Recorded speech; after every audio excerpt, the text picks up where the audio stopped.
Ooh, I feel bad. I feel bad.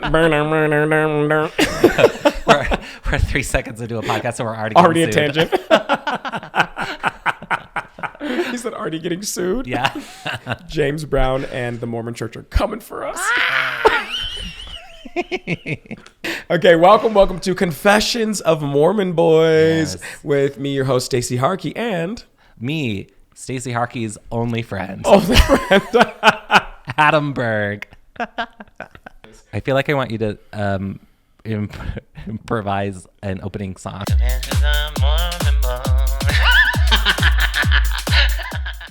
This is a podcast where we, with our backgrounds, come forth in a very Mormon way and just tell stories.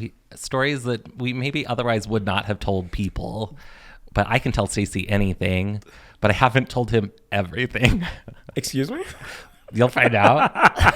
I want scandal. I want juice. Yeah. I want a little bit of heart. Okay. Just a little bit. Just a little bit. Okay, we should probably tell people, if you've never heard who we are or what we're doing, like a little bit about ourselves. Yeah. Yeah? Do you want to go for it? Oh, yeah. I'm Adam Berg, born and raised in Utah. Ooh. So grew up Mormon, and now I'm married to a man. Plot twist. You can put the dots together how that went. I love how you skip the whole hero's journey and like the wealth. And no, it was a one-step journey. He just grew up and I was a missionary, and now somehow just living with a man, and we've got wedding rings on. Did you like your mission? I did. I love my mission. Yeah, it's weird to talk about because it's 2 whole years, so obviously you have a lot of highs and lows, but like so many good experiences happened and so many crazy things happened that it's hard not to appreciate despite all the horrible experiences that you also go through that feel a little traumatizing. But in hindsight, you can kind of appreciate those too. The only people I know that really hated their missions went to like Russia. Yeah, I went to Taiwan, so it was mostly very hot. Ooh, I went to Brazil. Yeah. I loved it. Cool. Grew up in Utah, married a man. Yes. So no longer Mormon, but I kind of feel like being Mormon is also sort of like a cultural thing, and it feels very much still a part of my identity. Yes. Yeah. I was just telling someone that, like, it's like almost like you hear about people who are like Jewish or Catholic. You know, I'm Jewish, but I don't practice, or I'm Catholic. And it's like, when's the last time you've been to mass? And they're like, never. And you're like, oh, like it's more of like culture or like in your lineage. Yeah. Oh, that's so sweet. That's me. And I grew up in Dallas, Texas. My parents converted before I was born, which is really unique for Black people, period. Came to BYU. That's where I met Adam. Yeah. At BYU, we did a sketch comedy group, which soon later became Studio C. Fun fact. And now here I am, having come out as a gay man and doing the gay thing, which includes just reading a lot of books next to another guy. So go to your local libraries and gay it up. No, you'll get infected. But we wanted to do something where we love telling stories, and we love stories and we love hearing them, but we also just wanted to kind of like go about it in a way that feels like a really honest portrayal. We're not trying to represent anyone. We're not trying to hurt any feelings. We're just telling it as we experienced it. Yeah. The good, the bad, and the ugly. Oh. And you have a story today? Is it ugly? Is it good or bad or ugly? Is it all, maybe all 3? I think mostly ugly. And I truly believe I've never told you this story. I don't.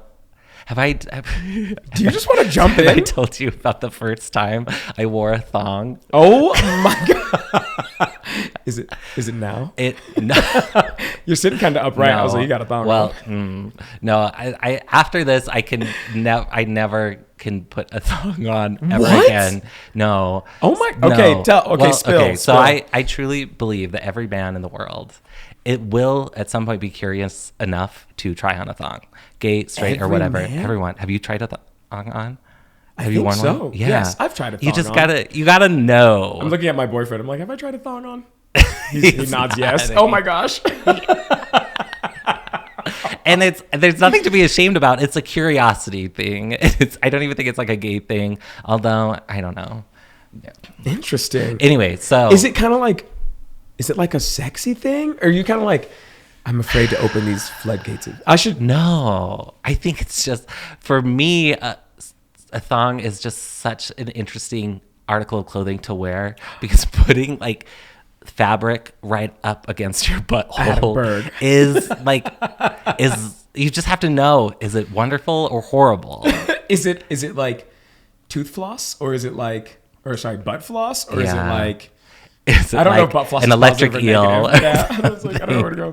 Wow. Okay, so I was in my 20s in college, and you were still Mormon at this time. I was wearing garments, so it's like quite a change. So if you don't know, Mormon garments, when you're an adult and you wear these undergarments, they're essentially just like an undershirt and like boxer briefs, and it covers up a lot. Oh yeah, but they're like long; they go to your knee. Oh, and I don't know. I act like I don't know that. And so yeah, it's the opposite of a thong. But the anti-thong fabric everywhere except where thong covers. Yeah. It's like held together by faith alone. Yes. Okay, sorry. Still Mormon. So yeah, obviously, like at that time in my life, repressed sexuality, and maybe this is a way for it to like eke out. I was like, maybe I'll try this, but I was embarrassed by this curiosity and this desire. So it had been sitting and stewing for a while, and I decided to finally test it out. And so I had to like come up with a plan to get my hands on a men's thong without being seen. Did you wear a mask? No. You go to Party City looking for a thong with a mask on? I went to, it's kind of more embarrassing than that. I went to a Kmart that was going out of business. Because I didn't think people were there, and somehow I knew that they had men's thongs, and this was also before the days of self-checkout, so it's like I have to confront at least one person about this, and it was the only item I was buying that day. So I had like, you couldn't just like buy a bunch of stuff and be like, oops, how did this thong find its way in between my cucumbers? Yeah, I was in college. I didn't have money for that, for like a cover-up story. So I went in to check out this young woman who was probably, I swear, 18 maybe. And I put the men's thongs box, because it came in a pack of 3, on the conveyor. And I was just like, do you think this is a funny white elephant gift? That's honestly brilliant. That's so brilliant.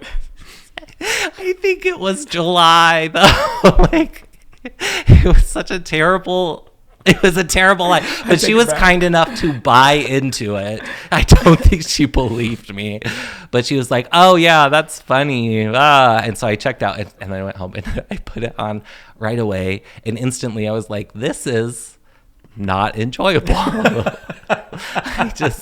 Was it so? Did you feel so like scandalous, like a little hidden? You're like in the bathroom, I'm assuming. I was I had a private room because I had roommates, and part of my bathroom was built into my room, so I had like a sink and a mirror in my room, so I could put it on. And it's hard to put on. Wait, like, what? you can get the front, there's just not enough fabric. You can get the front up, but the back, you really do have to like floss it up, or maybe I was just bad at it.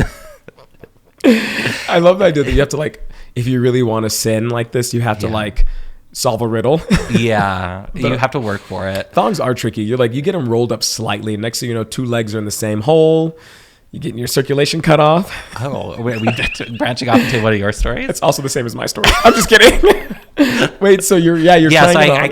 I got it on, and there was a bit of like, oh, I mean, it's going from garments to a thong is like, this is a million times sexier, even if you're not into it. Mm-hmm. You're just like, but I can see skin. Ooh. Watch out, Brigham Young. Calm down. But it wasn't comfortable. But I'm like, I want to give it like a real test. And it was late, so I was like, maybe I'll sleep in it. Yeah. Did you like put your garments on over it? No. Oh, you are bad. Just to be clear, I don't think that was even against like church doctrine, right? It's not. You're not. To you're put not, the garments over? or not to wear. Like, it's not against the rules to wear a thong. Well, you're supposed to wear your garments like all the time. Well, okay, so if you were to wear a thong, should you wear it over or under your garments? Can you wear it over a garment? I mean, like, you could. The question is, a wedgie. Would it defeat the purpose? But I guess a thong is just a wedgie. A thong is a wedgie. It's an intentional wedgie. That's all a thong is. It's just a fabric wedgie. Yeah. So I go to bed with it on. Okay. I wake up at like 3 a.m. Oh my gosh. With food poisoning. Yeah. What? So In your little fabric thong? yes, In your little fabric that's wedgie? the only defense I had against what was about to happen. It's, What do you mean? What do it's you the thin mean? blue line. What do you mean? Oh no! Because Oh no! I had never had food poisoning before, so I just woke up knowing that I was so sick to my stomach, and bad things were about to happen, and I needed to scramble to the toilet. Unfortunately, my room had a door straight to the toilet. There were like two entrances. Oh hallelujah! It was weird, but yeah, I didn't have to like go out into a hall or, Oh my gosh. or risk being seen or anything. I could just like go straight to the toilet. That's like flip the thong off and just Flip it off. went to town. Yeah, you've never worn a thong after. Broke that toy. No, I'm just kidding. Honestly, you could have just done it in the thong and been okay. Nothing would have changed. Nothing would have changed. Yeah. And then, of course, like after I emptied out the bottom half of me, then I had to like get off the toilet and throw up. It was a lot. Of course, it's food poisoning. It's a lot. Your system is freaking out, and it's. Were you like wearing anything else, or were you just in a thong? I think I had a shirt on. Okay. Yeah. So to get back to your room, you didn't have to walk by any bedrooms or anything? No, miraculously. Because wouldn't that have been amazing if you had to hike back and you're just Winnie the Poohing, just nothing on waist down? And all my roommates like heard me and got up or something. They're like listening. Like, is he doing that in a thong? Yeah. Sounds like there's a whistle as it's happening. But here's the thing. I was young and not the brightest. And this was my first thong experience and my first food poisoning experience. Wait, that was the first time you had food poisoning in your 20s? Yeah. And it happened with a thong? Yeah. And for a second, I thought they were related. Honestly, that would be like a valid God curse. Right? You know? It's like, no, you don't wear thongs. Imagine in like Egypt, it was like you had the pestilence and you had the blood over the door and the angel of death and you had diarrhea thongs. That's it. That makes sense. That was probably a backup plague. What if this gives me a testimony again? What if I'm like, oh my gosh, God is real. I mean, well, we're not done yet. Oh, I should have made you go second. This is amazing. Okay. So in my dumb young brain, I was like, okay, I got it all out. I can go back to bed. So a smart person would have put garments back on.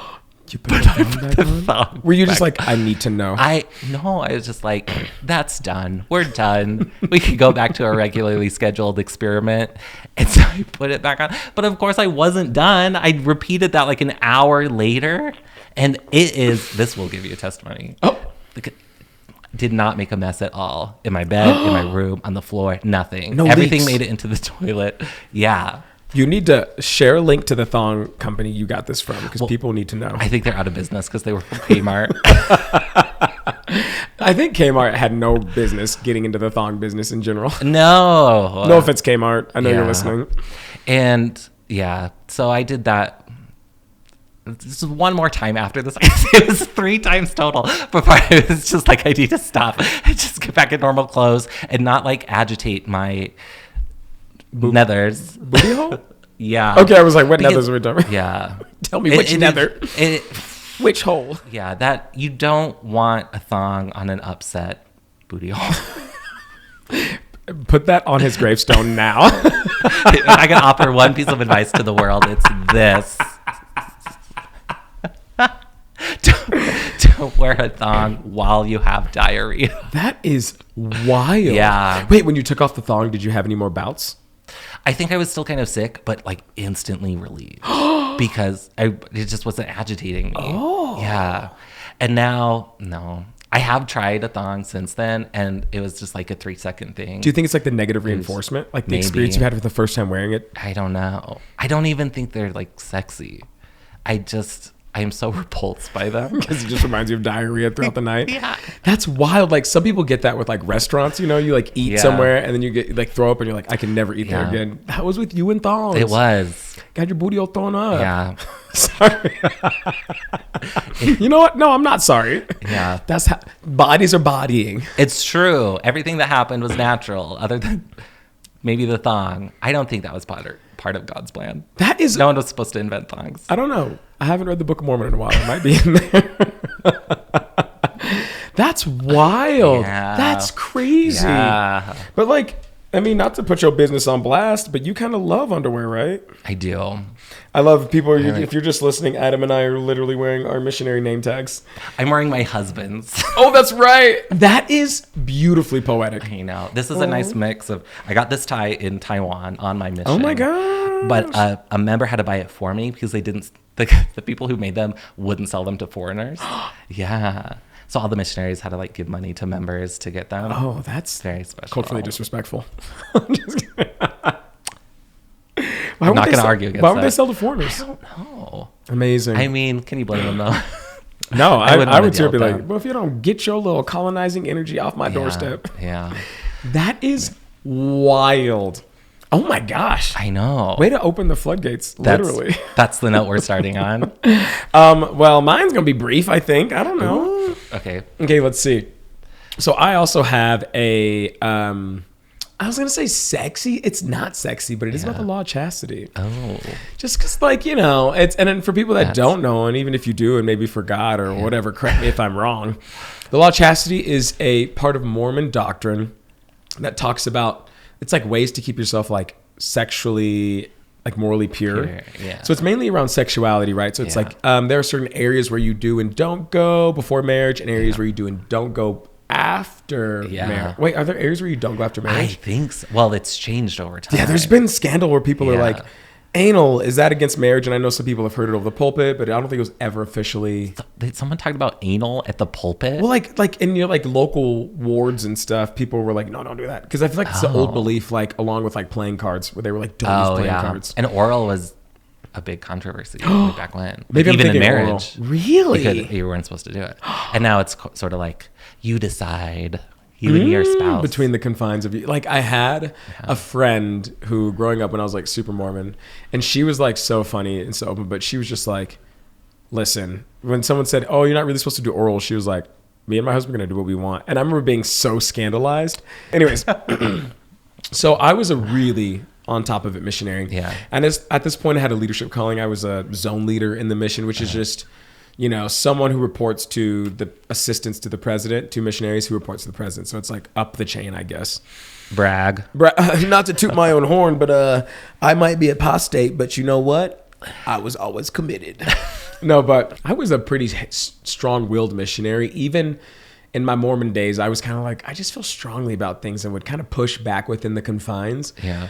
But one of the things was like, we always talked about because we had to teach people the law of chastity. These virgin little like 20-year-olds had to teach people, adults, families about what is not okay and what is okay sexually. Yeah. It's really uncomfortable. And so at one point we do these, like, me and my companion split where we like team up with other missionaries to just like go about the day and like maybe give them notes or whatever. And I got sweet. I should change his name because I'm going to say his name.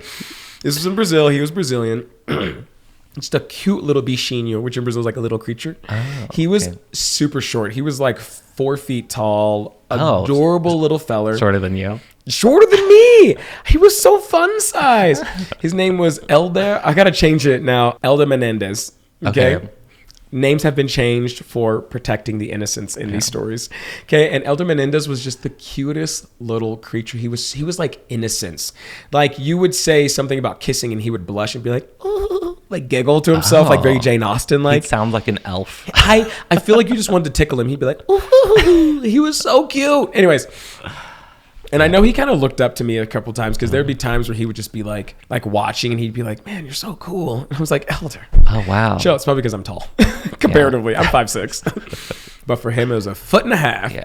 Yeah. He probably was actually like a couple inches shorter, but I don't know. Oh, okay. Yeah, anyways, we do splits. He goes with me. We're going to teach this like 50-year-old couple that me and my companion have been working with. And this is the lesson where we're supposed to talk about the law of chastity. To 50-year-old, like a married 50-year-old couple. No, I remember talking to my companion and I was like, bro, what am I going to teach them about sex? Yeah. Not that I'm supposed to teach anyone about sex on the mission. We're not going into the birds and the bees. Yeah. But it felt incredibly, even then I remember being like, this is weird. they're married in a committed relationship. Like, what am I really going to do? We go to their house, and I guess I didn't prepare Elder Menendez well, but we're just having a good time. He's chatting. He's like asking me about my life. It really does feel like he really respects me in this regard. We sit down with him and, oh, hey, how you doing? And they're so sweet. And they're just they're like Santa Claus and his wife. They're like the sweetest. Oh. Like, you just want to give them a hug. Yeah. And I was like, you know what? I'm not teaching this like I used to. And so I open and I'm like, today we're talking about one of the most beautiful gifts God has given us, sex. Enter the law of chastity. And then I just throw it to Elder Menendez. And I'm like, Elder Menendez, take it away. As I'm saying the wonderful world of sex or whatever, his eyes are getting wide because he's like, what? And then I throw, he's already blushing. This is off script. Yeah. And then I throw it to him because I'm like, here, take it away. Oh. He is gagged and goop. Jaw is on the floor. He just sits there and he's like, I am savage. I just sit there and I'm like, whenever you're ready. Why weren't you saving him? Some people got to learn how to swim on their own. But he's so little. He's so little. He was like, I'm just a baby. What is sex? Poor guy. I, to this day, was like, I really threw him in a savage way.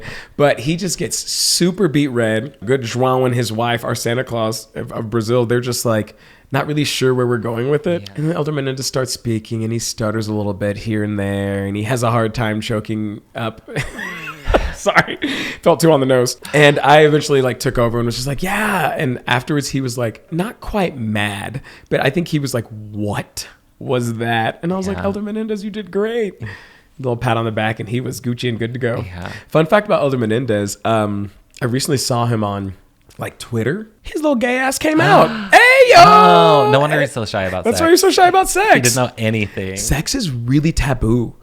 In the Brazil? church. Oh, in the church. Right? How did your parents talk to you about sex? What now? There weren't so much conversations as there was episodes on Friends that I gleaned information from. Your parents never had the sex talk with you? No, but I think that's not uncommon. And I think that's why this story felt so scandalous to Elder Menendez. Yeah. I don't think my parents really talked to me about sex. Yeah. I think one time I remember my dad being like, I was taking long showers, just kicking it. Before I really knew much about my body. I know. And I come out and he's like, hey, you maybe might want to take care of yourself outside of the water. And I was like, what?